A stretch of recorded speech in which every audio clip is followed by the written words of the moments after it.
Community members in the southwest of Johannesburg demand to be moved into the Fleurhof RDP houses.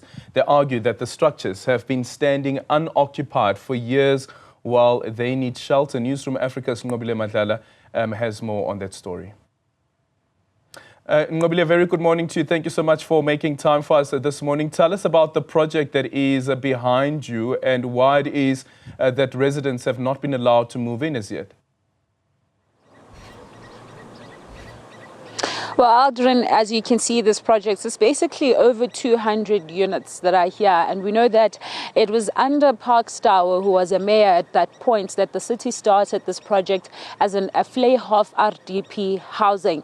Now, we understand that over time, people have gotten a chance to move into other areas of this place. It's quite a huge area, but these specifically have been standing for over 10 years now.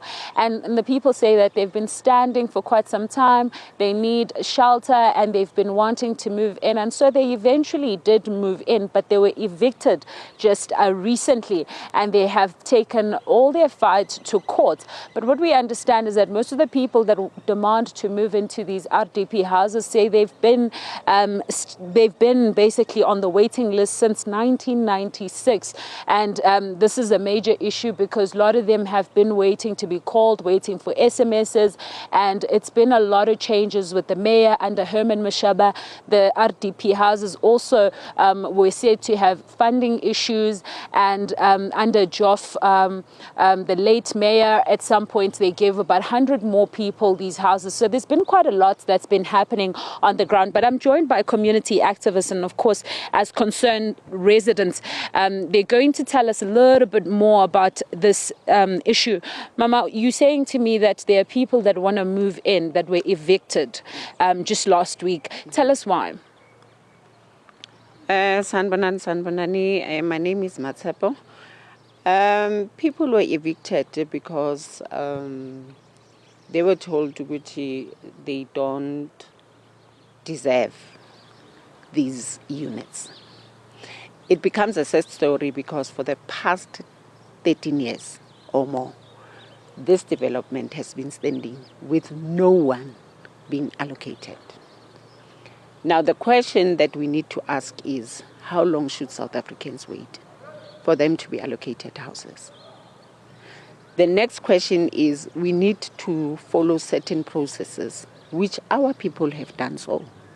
But even today, we still have houses like these ones, which are still vacant. People were removed,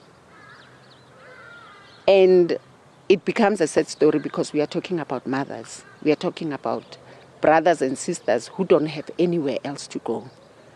These structures have been standing here for over 13 years. And of course, I understand that they're not the only structures that are standing around Soweto. They are not. We have structures like these in Nqobile hostel that has been dilapidated and vandalized. We have structures in Jabulani.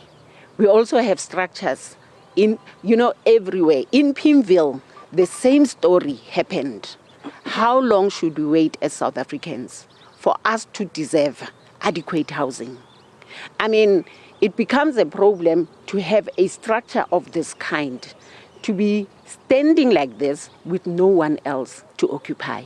Yet there are people, millions, if not thousands, hundred thousands of people who have applied for adequate housing, and the government is doing nothing.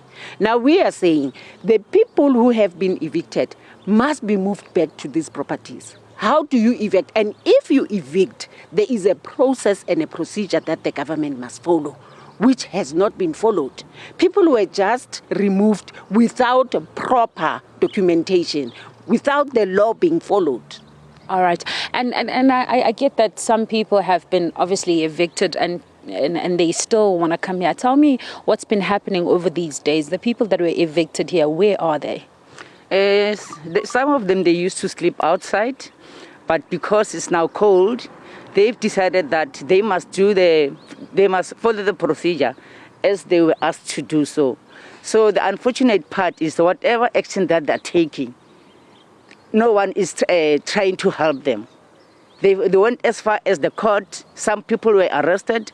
And so far, what we want to see, justice happening here, if they can allocate foreigners without any document in town and come and harass South Africans here, we found it very uncalled for. So that's why we stand up as community leaders and try to back up these people who were removed in these properties. Thank you very much for speaking to us.